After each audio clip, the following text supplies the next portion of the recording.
Muchas gracias a los asistentes que se van uniendo.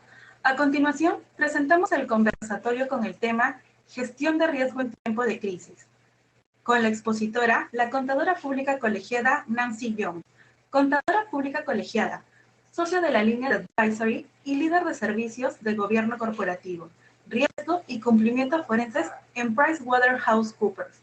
Experta en riesgos con más de 33 años de experiencia en auditoría externa e interna, servicios de consultoría de negocios a empresas de diversos sectores, tanto local, regional como globalmente.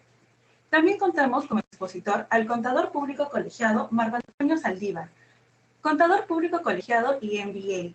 Es director independiente y asesor de empresas. Actualmente es director independiente en el Banco Santander Perú, Cementos Pacasmayo, Compañía de Minas Buenaventura, entre otras empresas locales. También es miembro de los comités de auditoría, riesgos y recursos humanos en los directorios que participan. Además, contamos con la presencia del contador público colegiado Óscar Díaz Becerra, quien será el moderador. Contador público y bachiller en Ciencias Administrativas por la Pontificia Universidad Católica del Perú, con estudios de maestría en Contabilidad de Gestión en la Universidad Nacional Mayor de San Marcos. Se ha desempeñado como contador general y asesor contable en empresas nacionales extranjeras, decano de la Facultad de Ciencias Contables de la Pontificia Universidad Católica del Perú en el periodo 2011 al 2017. Es miembro del Consejo Normativo de Contabilidad y director nacional por Perú ante la Asociación Interamericana de Contabilidad. Además, es doctor honoris causa por la Universidad Nacional de Huancavelica. Le cedemos la palabra al señor Óscar Díaz.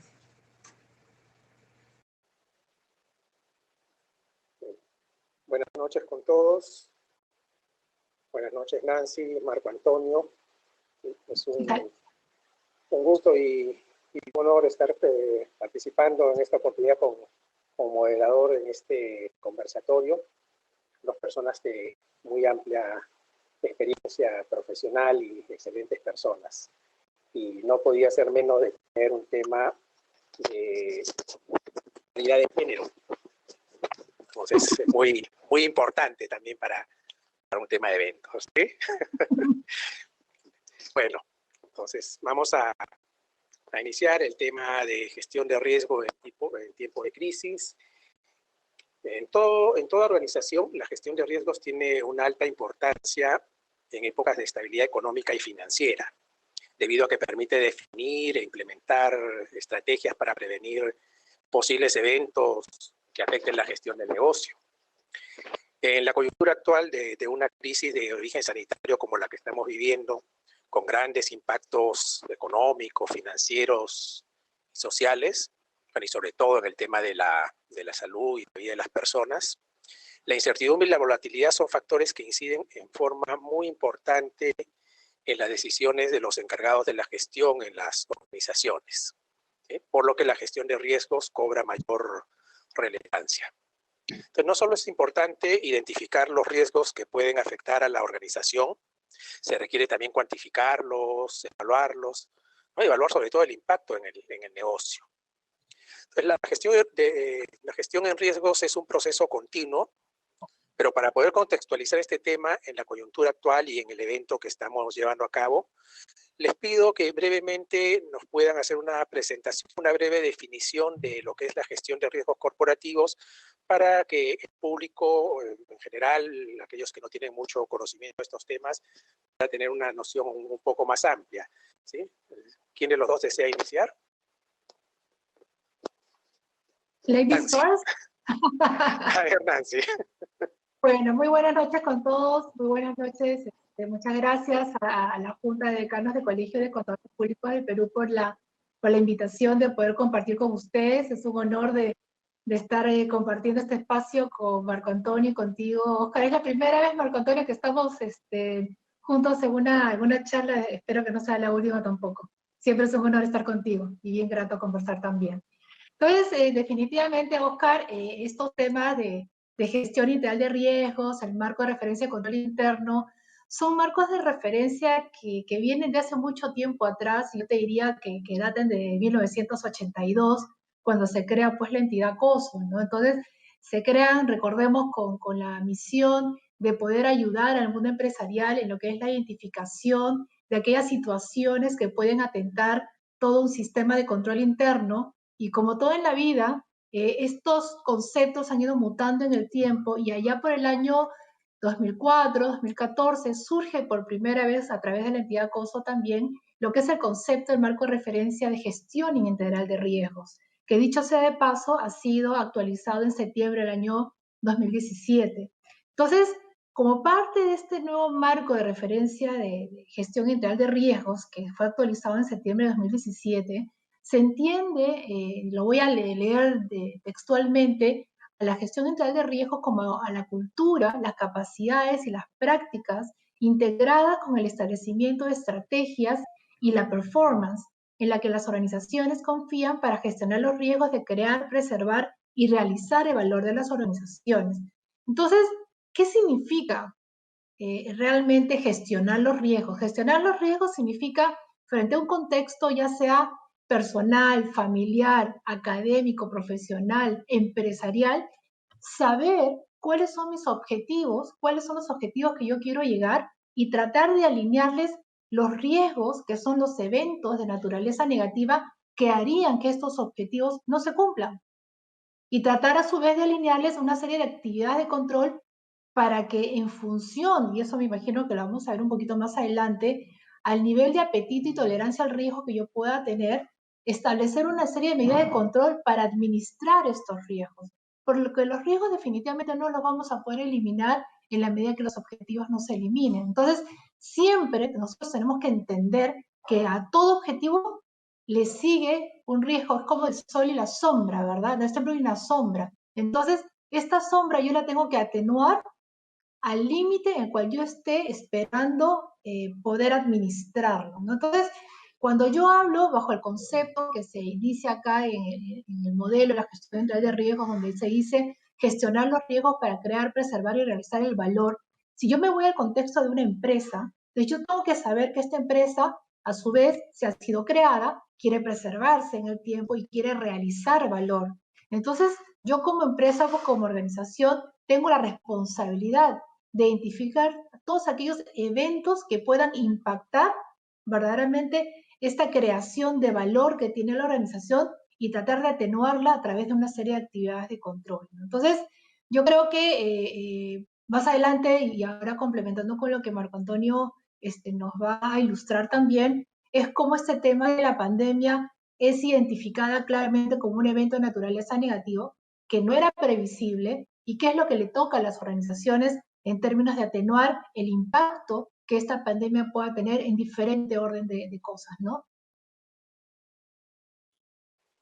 Bien, gracias Nancy. Es importante lo que has resaltado, remitirte hasta la década de los 80, que es más o menos cuando esto se inicia, y la percepción que hay más bien que este es un tema nuevo, ¿no? Por lo que ha cobrado tanta vigencia en los últimos años, ¿sí? Bien por lo que has resaltado. Entonces le damos pase a Marco Antonio para que complemente. Marco Antonio. Gracias, Oscar. Muy buenas noches a todos los presentes, a ti, Oscar, a Nancy en especial, como dice mi buena amiga Nancy, es la primera vez que nos sentamos, aunque sea virtualmente, para un evento, después de muchos años de estar en firmas competidoras, ¿no? Ahora yo estoy al otro lado de la mesa. Quisiera complementar un poco lo que dijo Nancy, como bien claro, estos temas de administración no son nuevos. Lo que se hace es ya ponerlos en blanco y negro y determinar una metodología para seguir algo que normalmente o intuitivamente se ha ido generando en el tiempo. Así ha sido el tema de gobierno corporativo y así ha sido también, por ejemplo, el tema de sostenibilidad empresarial. Entonces, cuando hablamos de que como empresa yo tengo unos objetivos y esos objetivos pueden no cumplirse basados en situaciones de riesgo. O sea, ¿qué puede suceder para que estos objetivos no se cumplan? Y usando cualquiera de las metodologías que pudieran haberse efectuado por las empresas, probablemente siempre tenga objetivos estratégicos, objetivos y riesgos financieros, objetivos y riesgos de operaciones y objetivos y riesgos de cumplimiento, que en caso de no cumplirse, ponen en riesgo. Dependiendo el tipo de empresa, la situación en que me encuentre, este mapa de riesgos en el cual de alguna manera yo pongo estos riesgos, los defino, cuáles son los riesgos extremos o riesgos altos o riesgos bajos en una matriz entre probabilidad y de alguna manera impacto. Van a salir evidentemente los riesgos dentro de los cuadrantes que determinamos de alto impacto y alta probabilidad, los riesgos altos o extremos. Pueden ser que use una matriz de 3 o una matriz de 5 niveles. Y usualmente parte del trabajo de la gerencia, parte del trabajo de toda la organización y también de auditoría interna es asegurarse que los controles que yo me fijo para esos riesgos sean lo suficientemente eficientes, de tal manera que lo que definimos como riesgo residual, aquello que está después de los controles, sea, como dijo Nancy, tenga un apetito de riesgo aceptable para las compañías. Hay determinados riesgos que, como dice la metodología, se pueden trasladar. Es el caso de si yo compro una póliza de seguro contra determinados riesgos. Hay algunos riesgos que puedo minimizarlos o controlarlos. Por ejemplo, si yo estoy muy expuesto a tipos de cambio, puedo comprar coberturas o para precios de materias primas o productos finales. Y otros riesgos probablemente sea muy costoso cubrirlos o no haya forma de hacerlo, de tal manera que con esos riesgos puedo tener que vivir. Y si tengo que vivir con ese riesgo residual, eso es lo que yo denomino el apetito de riesgo. O sea, sí estoy dispuesto a correr ese riesgo. Y eso, tal como es un tema personal, también es un tema de empresas. Hay empresas que son menos o más aversas al riesgo. Y si nosotros dentro de nuestra profesión podemos tener un ejemplo muy claro, hablamos de términos tributarios. Hablamos que la tributación es un área donde tiene muchos grises. Y en esos muchos grises pueden tomarse posiciones conservadoras y posiciones agresivas. Esa es una forma de gerenciar un riesgo.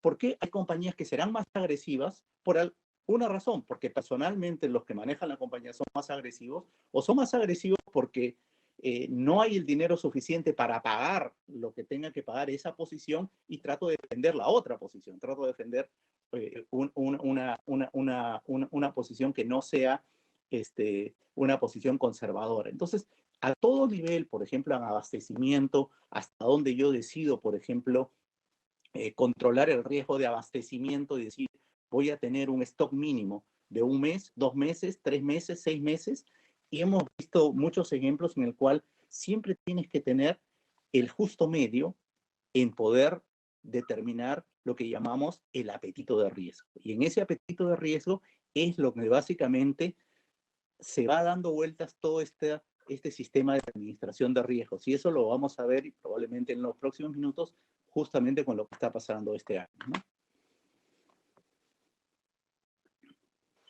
Gracias, Marco Antonio. Se ha hecho una presentación, una descripción justamente mencionando algunos tipos de riesgos que se presentarían en general en cualquier coyuntura, ¿no?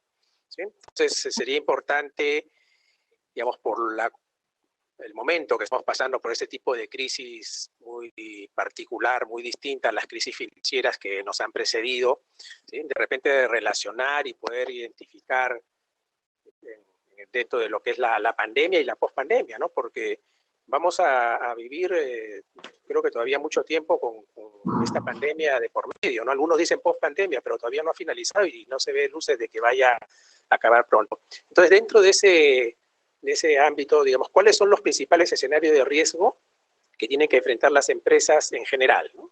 ¿Sí? Bajo, digamos, un contexto de pandemia y pospandemia. A ver, justo escuchándola, Antonio reflexionaba un poco sobre el tema de, efectivamente, ¿no? O sea, si nosotros quisiéramos de alguna manera ordenada tratar de ver cómo voy yo identificando y alineando mis riesgos, ¿verdad? Y como comenté al inicio, todos los riesgos debería yo de poder identificarlos o tratar de alinearlos con los objetivos con los cuales están relacionados, ¿verdad? Entonces, cualquier objetivo o cualquier riesgo de la organización va a caer dentro de un tipo de calificación o de un tipo de clasificación. Para los propósitos del marco de referencia, identifica pues objetivos estratégicos, operacionales, de reporte y de cumplimiento.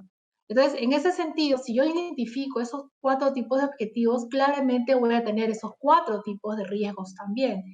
No cabe la menor duda que una situación pandémica que no estuvo, digamos, en el radar de creo que el 99.99% de las empresas, creo que muy poquitas, sí tenían dentro de su plan de continuidad de negocios, que es una forma de respuesta a un riesgo que atenta directamente contra la sostenibilidad de una organización, podrían haber identificado un tipo de situación de pandemia. El 99% de las empresas no. Entonces, claramente, a no tenerlo en el radar, probablemente no lo tenían identificado como una situación de impacto a sus organizaciones. De hecho, nosotros recordemos, por primera vez se publica que hay un coronavirus nuevo, valga la redundancia, SARS-CoV-2, que se manifiesta una enfermedad que se llama COVID-19, el 31 de diciembre del año pasado, y que el 11 de marzo fue declarado por la OMS como pandemia. Fíjense ustedes, dentro de 3 días, que justo coincide con el día de nuestra profesión, ¿verdad?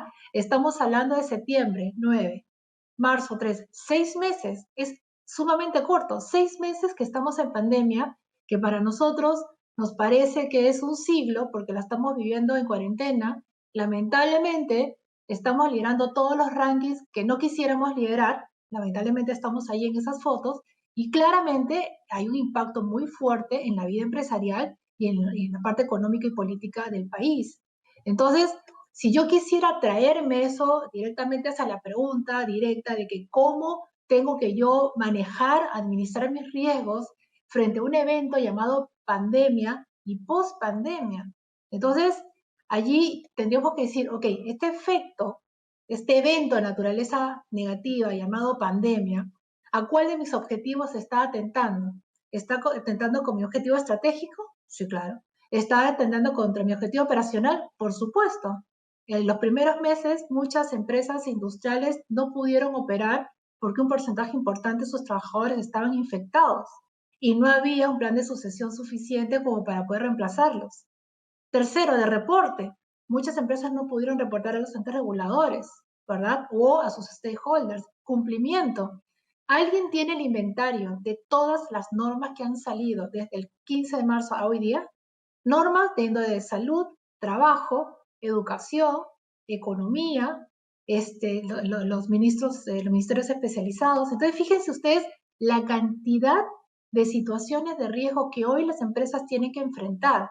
Entonces, si nosotros lo quisiéramos resumir en términos de pandemia y pospandemia, yo diría que podríamos llamarlo como que en 3 etapas o en 3 olas, ¿no? En lo que es la pandemia misma, inicio, que ha sido muy corto de la parte, digamos, de prevención, sería lo que es movilizar y estabilizar, ¿verdad? Y cuando hablamos de movilizar y estabilizar, lo primero que ha sucedido las 2, 3 primeras semanas es lo que debería de haber sucedido es preocuparme por mi personal, por mis talentos, por toda mi masa crítica de personas que trabajan y dan valor a mi organización. Sin ellas, sea que sea una organización con fines de lucro, sin fines de lucro, o con industria, o sin industria, solo servicios profesionales, claramente lo importante es saber cómo está el estado de salud de mis trabajadores, de mi talento, de mi recurso humano y sus familias. Dicho esto, que es la parte de movilizar, ver un poco la reacción, ¿y ahora qué hago? ¿Qué nos tocó trabajar? Nos tocó trabajar hasta el 30 de junio de manera remota, hasta que no se empezaron a activar la fase 1, la fase 2, la fase 3, ¿verdad? Y ahí es donde yo empiezo quizás un poco a estabilizar, y esos son los riesgos que empiezo a administrar. En una segunda fase ya me empiezo a dar cuenta cómo está mi cadena de distribución, cómo está mi caja, cómo está la parte financiera, cómo están mis espaldas. Y ahí es donde empiezan a aparecer todos esos temas de gobierno, de Reactiva Perú, ¿no? Reactiva 1, Reactiva 2, los bancos a que empiezan a linealizar y aterrizar un poco más el pago de algunos préstamos de créditos para suavizarlos un poco, ¿verdad? Entonces empezamos a ver cómo es que las propias entidades o esta pirámide interesante de 3 jugadores que es el gobierno, que es la actividad empresarial privada y pública y la sociedad civil, empiezan a interactuar con la finalidad de buscar un equilibrio para que en general la situación económica, social y política del país no decaiga mucho, ¿no? Entonces, luego ya viene la parte de la tercera ola, que sería la definición o redefinición de la estrategia, que sería lo que tú llamaste, Oscar, la post-pandemia. Pero cuando ya estemos cerca de esta post-pandemia, o la parte de final, digamos, ahí tendríamos que ver, oigan, ¿tengo que redefinir mi estrategia?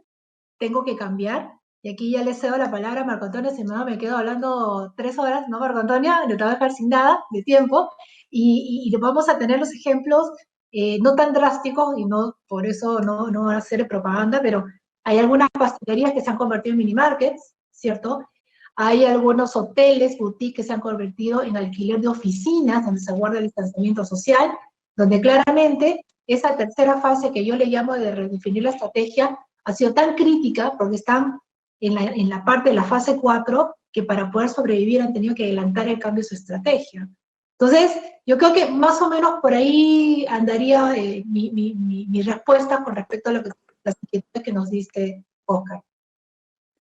Bien, gracias, Nancy. Como el tiempo nos va a quedar corto, este es un tema muy, muy extenso. Si al final nos da el tiempo, por ahí he anotado un par de temas importantes, los que has mencionado. Entonces, puede continuar Marco Antonio.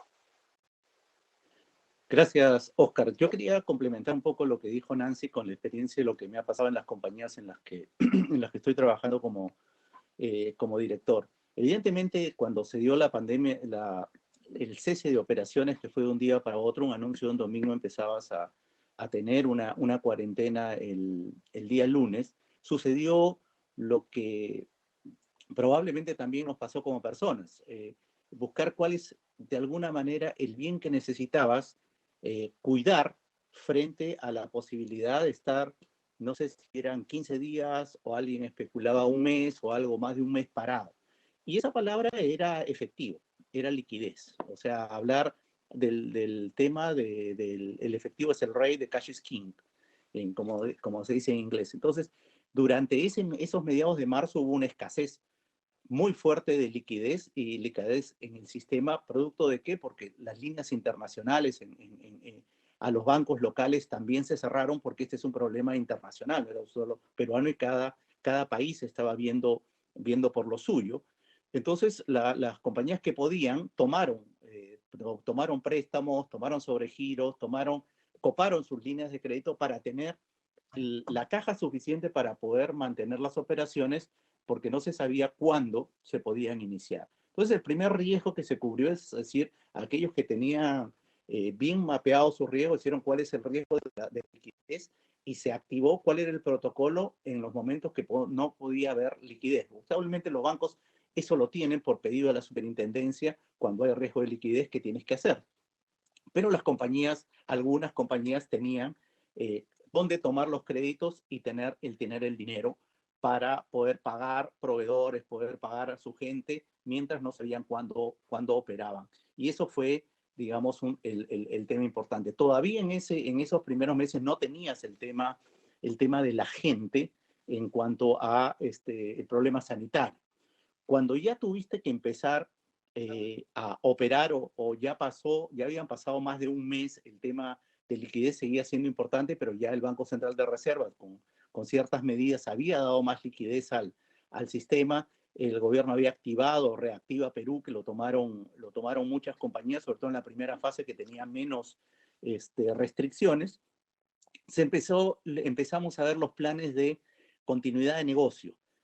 ¿Cómo vamos a trabajar en la medida en que todo todavía está cerrado? Y habían dos cosas. Uno, las compañías que en muchos proyectos se sabía que habían 4 fases, pero nunca sabías en qué fase estabas tú. A veces estabas en algún borrador en la fase 4, después pasabas a la fase 2 y así sucesivamente. Entonces se trabajó, y yo vi, digamos, aquí un trabajo diferente a como fue probablemente al inicio de la pandemia, todas las compañías tomando liquidez. Es como nosotros, ¿qué es lo que buscamos? Acaparar alimentos, acaparar papel higiénico, acaparar lo que pensábamos que era para nosotros en nuestra fuente. Aquí yo vi que pensamos un poco más en nuestro sistema y en nuestra cadena de abastecimiento. Se empezó a mirar, oye, si nosotros vamos a prepararnos ya para volver a operar, y ya habían pasado probablemente más de mes y medio de pandemia, cuando se empezó a hablar de abrir la economía en diferentes fases. Y aquí tengo varios ejemplos. Por ejemplo, en el caso de Cementos Pacasmayo se vio claramente que la empresa podía abrir y podía operar, pero ¿qué pasaba o qué podía pasar con el canal de distribución, las ferreterías? Si los ferreteros no pueden operar porque tuvieron problemas, no tienen la espalda que tiene la compañía, yo no voy a poder vender a mis clientes. Entonces, se activó un plan para que no solo se sostuviera la compañía durante el periodo de que estuviera cerrado, sino también a los ferreteros. De tal manera que cuando empieces a operar esa línea de ferreteros,